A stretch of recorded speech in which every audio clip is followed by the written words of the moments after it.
जय हिंद साथियों, जय श्री राम, जय बजरंगबली, हर हर महादेव।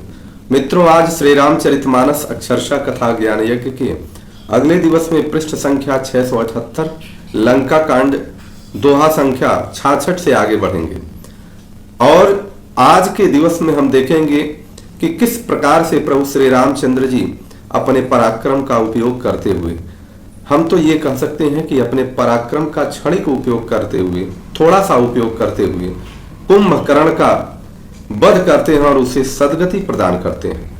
आज की कथा में यह बताया गया है कि कौन से लोग मंद बुद्धि के लोग होते हैं और किस प्रकार के लोग श्री राम जी के सामने होते हुए भी श्री राम जी को पहचान नहीं पाते या किसी न किसी माया के जाल में आसक्त होकर के प्रभु श्री राम जी से द्रोह कर बैठते हैं।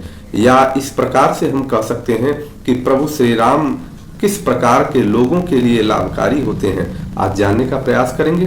अपना जीवन सफल, श्रेष्ठ और समृद्धवान बनाना है तो प्रभु श्री राम जी के चरण में अपनी आसक्ति करिए, प्रभु श्री राम जी के शरण में जाइए, तब जाकर के सारा काम होगा, सारा कर्म वो अच्छा कराएंगे, धर्म अच्छा कराएंगे। आइए, गोस्वामी जी लिखते हैं, अब पिछले दिवस में हमने देखा कि कुंभकर्ण से युद्ध चल रहा है। आज देखिए उस युद्ध का पराक्रम कितना है, उस युद्ध की भयावहता कितना है। गोस्वामी जी लिखते हैं कि कुंभकर्ण रण रंग विरुद्धा, सन्मुख चला काल जनु क्रुद्धा, कोटि कोटि कपि धरि धरि खाई, अजनु टिड्डी गिर गुहा समाई। रण के उत्साह में कुंभकर्ण क्रोधित होकर के ऐसे चला कि मानो जैसे काल ही आ रहा हो और वह सभी बानरों को, असंख्य बानरों को पकड़ पकड़ करके वह मुंह में खाने लगा। परंतु यह भी समझने की बात है, बानरों का जो आकार था वह छोटा था और वह मुंह में सबको डाल रहा है इस प्रकार से डाल रहा है कि जैसे पर्वत की गुफा में टिड्डियां समा जाती हों, इस प्रकार से वह सबको खींच करके डाल ले रहा है। कोटि न गहि शरीर सन मरदा, कोटि न मीज मिलब मही गर्दा, मुख नासा श्रवणनि की बाटा, अन्य सरी पराही भालू कपि ठाटा। करोड़ों को पकड़ करके, मतलब असंख्यों को पकड़ करके वह शरीर से अपने मसल दे रहा है, करोड़ों को हाथों से मसल रहा है, पृथ्वी पर धूल में मिला रहा है। भालू और बानरों के ठट अर्थात समूह के समूह है, उसके मुख और कान तथा नाकों से राह से निकल भाग रहे, अर्थात वह जिनको मुंह में डाल रहा है उसका नाक के सुराग, मुख का सुराग, कान का सुराग इतना बड़ा है कि लोगों को रास्ता मिल जा रहा है भागने के लिए, वो भाग भी रहे हैं, अर्थात वह भयानकता प्रकट कर रहा है।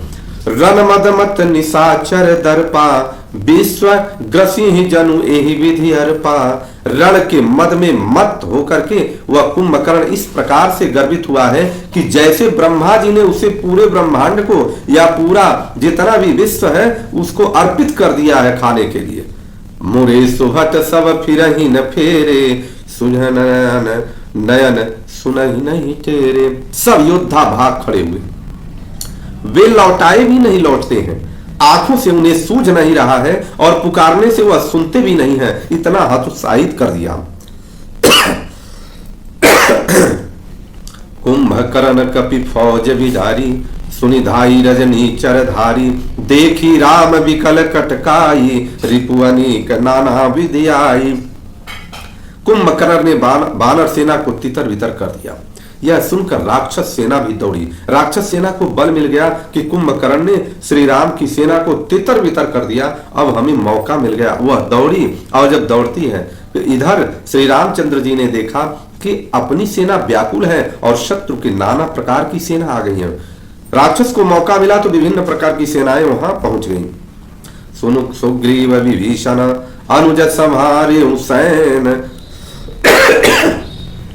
मैं देखूं खलबल दलहि, बोले राजीव नयन। तब कमल नयन श्री राम जी बोले, हे सुग्रीव, हे विभीषण और हे लक्ष्मण, सुनो, तुम सेना को संभालना, मैं इस दुष्ट के बल और सेना को देखता हूं। कर सारंग साधि कटि भाथा, अरिदल दलन चले रंगनाथा, प्रथम कीनि प्रभु धनुष टकोरा, रिपुदल बधिर भयं सुनि सोरा।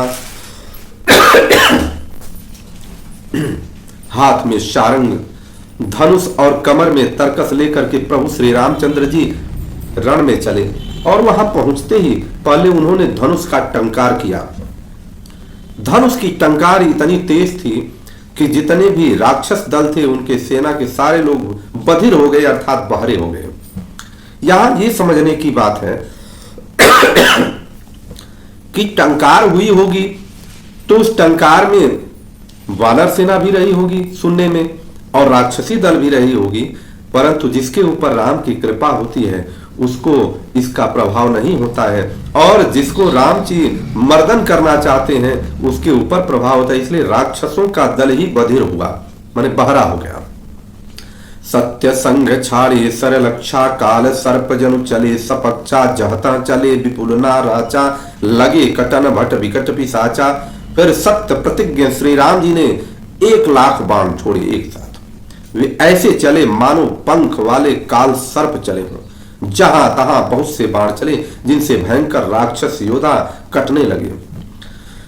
कटहि न चरण उर सिर भुज दंडा, भुज बहुत कबीर होई सतखंडा, धुर्मि घायल मही परई, उचि सम्हारी सुभट पुनि लरई।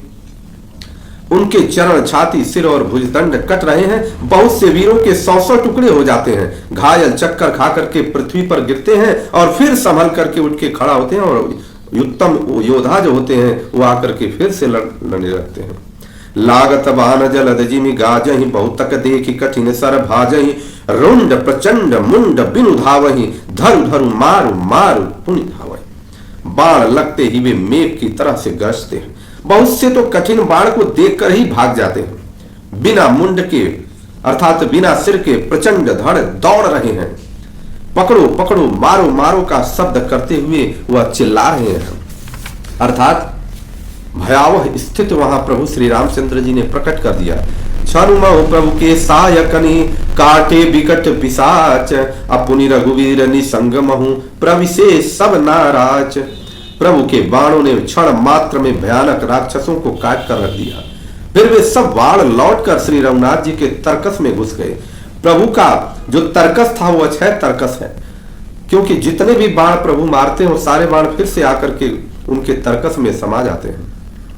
कुंभकर्ण मन दीख विचारी, हति छन माझ निशाचर धारी, भायति क्रुद्ध महाबल वीरा, कियो मृगनायक नाद गंभीरा।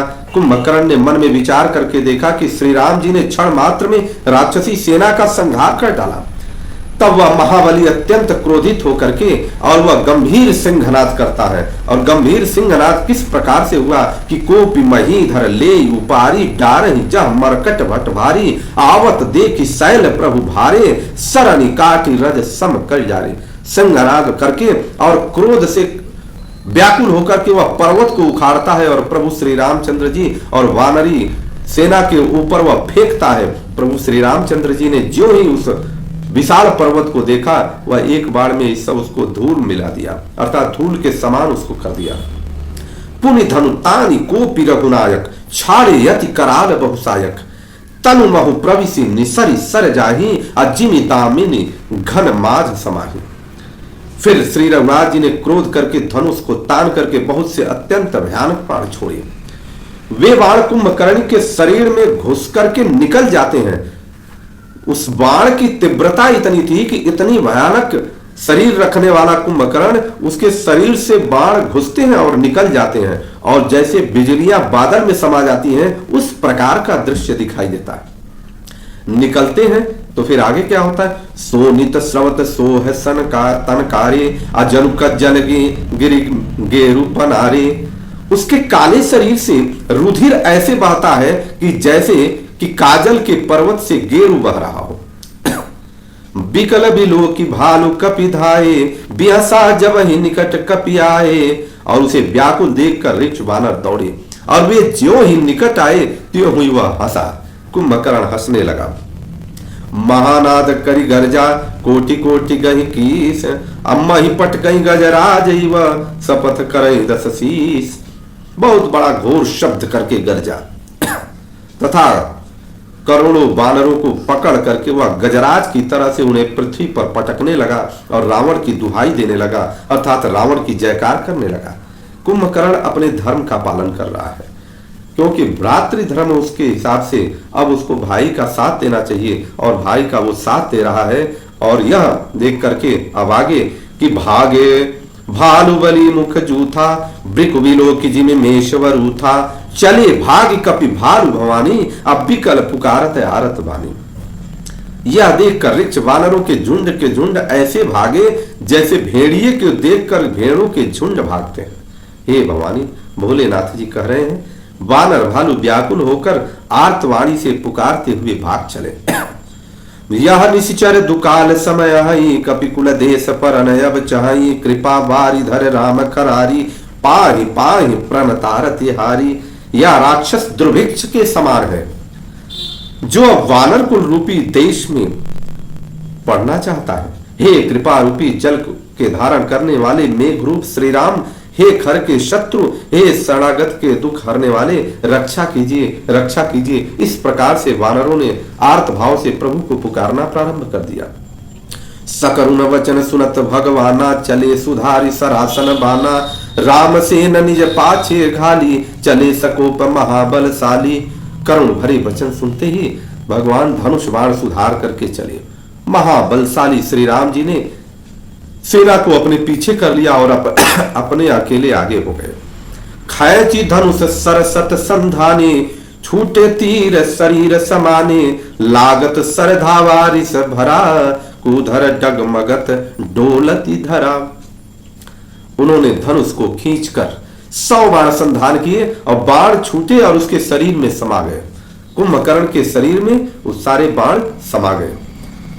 बाणों के लगते ही वह क्रोध से भर करके दौड़ा।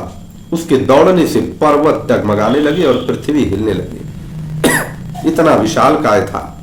लीन है ये कते शैल उपाटी रघुकुल तिलक भुजा सोई काटी। और उसके बाद ज्यों ही उसने एक पर्वत को उठाया एक हाथ से, प्रभु श्री रामचंद्र जी ने उतनी तीव्रता से उसकी उस भुजा को काट दिया। धावा वाम बाहु गिरधारी प्रभु सो भुजा काटी मही पारी। और उसके बाद जब बायां हाथ उसका पड़ा तो बाएं हाथ से उसने एक पर्वत को उठाया और प्रभु ने तुरंत बाएं हाथ को भी काट दिया, अर्थात अब उसके दोनों हाथ कट चुके हैं।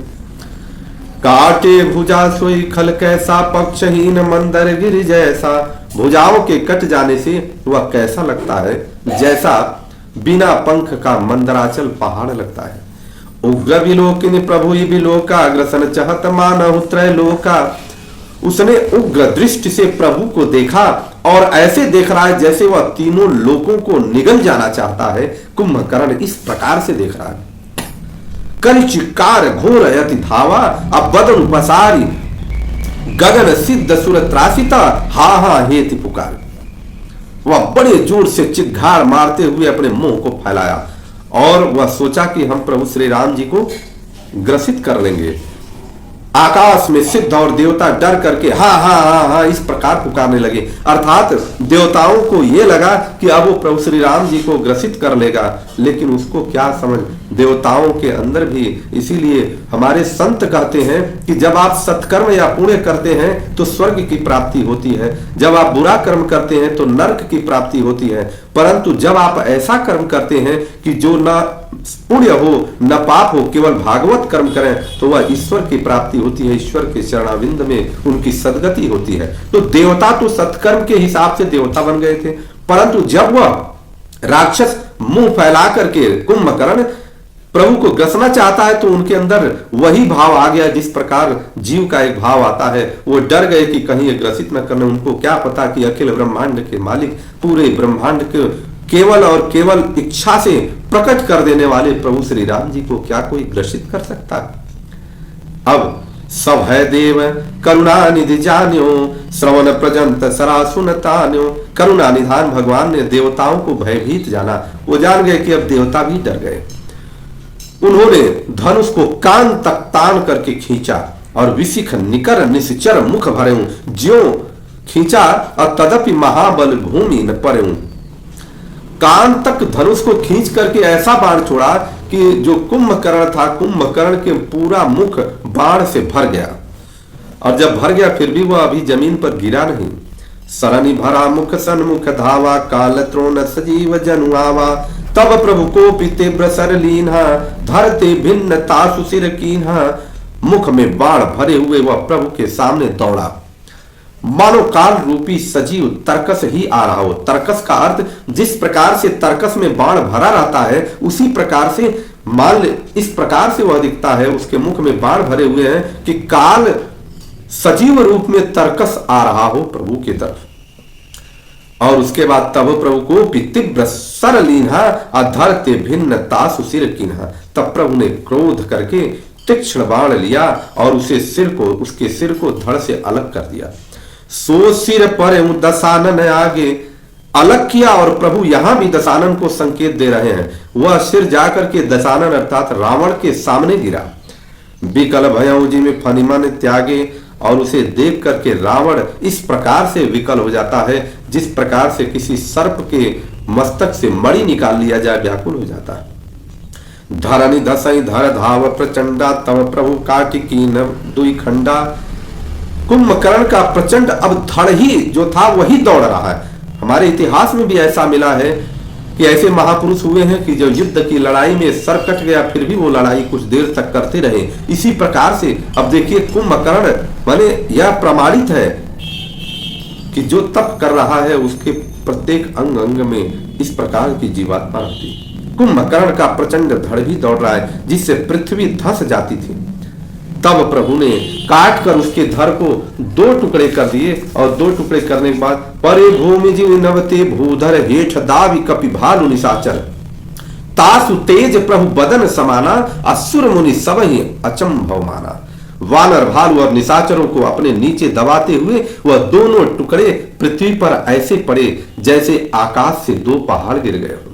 उसका तेज प्रभु श्री राम जी के मुख में समा गया। और यह देखकर देवता और मुनि सभी लोग आश्चर्यचकित हो गए कि प्रभु तो सदगति जिनको देते हैं उनको अपने में समाते हैं, तो ऐसा कैसे हुआ? क्योंकि वह जब क्रोधित होकर के दौड़ा था तो प्रभु की तरफ निहारते हुए दौड़ा था। और प्रभु जब सामने हो तो व्यक्ति किसी भी प्रकार से हो उसको सदगति मिलती ही है। सुरदुंदुभि बजावहि हर्षहि, स्तुति करहि सुमन बहु बरसहि, कर विनती सुर सकल सिधाए, तेहि समय देव ऋषि आए। देवता नगाड़े बजाते हर्षित होते और स्तुति करते हुए बहुत से फूल बरसा रहे हैं और विनती करके सब देवता चले गए। उसी समय देवर्षि नारद आए। गगनो परि हरि गुण गन गाये, रुचिर वीर रस प्रभु मन भाये। बेग हतौ खल कहीं मुनि गए, राम समर मही शोभत भय। आकाश के ऊपर से उन्होंने श्री हरि के सुंदर वीर रस का गुणगान किया, गुण समूहों का गान किया और जो प्रभु के मन को बहुत ही भाया। अब मुनि यह कहकर चले गए कि अब दुष्ट रावण को शीघ्र मारिए, याचना करते हुए अब मुनि अपने यहाँ प्रस्थान कर गए। श्री राम जी रणभूमि में आकर के सुशोभित हो रहे हैं। कैसे सुशोभित हुए हैं? संग्राम भूमि विराज रघुपति, अतुल बल कौशल धनी, श्रम बिंदु मुख राजीव लोचन, अरुण तन सोनित कनी। भुज जुगल फेरत सर सरासन, भालु कपि चौधि जीवन, कह दास तुलसी कही न सक, छवि शेष जय आनन घन। अतुलनीय बलना वाले कौशलपति श्री रघुनाथ जी रणभूमि में सुशोभित हैं। मुख पर पसीने की बूंद कमल के समान, नेत्र कुछ लाल हो रहे हैं, शरीर पर रक्त के बाण कण हैं और दोनों हाथों में धनुष बाण लिए हुए हैं। चारों ओर ऋक्ष वानर सुशोभित हैं। तुलसीदास जी कहते हैं कि प्रभु की इस छवि का वर्णन शेष जी भी नहीं कर सकते हैं, अपने हजारों मुख से नहीं कर सकते हैं। निशिचर अधम मलाकर, ताहि दीन निज धाम, अगिर जाते नर मंदमति, जे न भजहि श्री राम।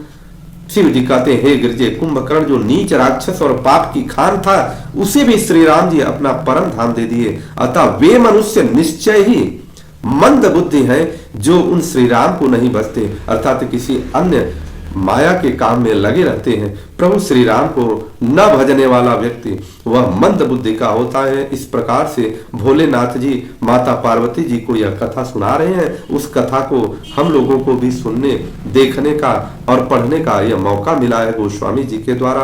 आप सभी लोगों का दिन शुभ हो, मंगल हो। बोलिए माता जानकी की जय, प्रभु श्री रामचंद्र की जय, लखन भैया की जय, हनुमान जी महाराज की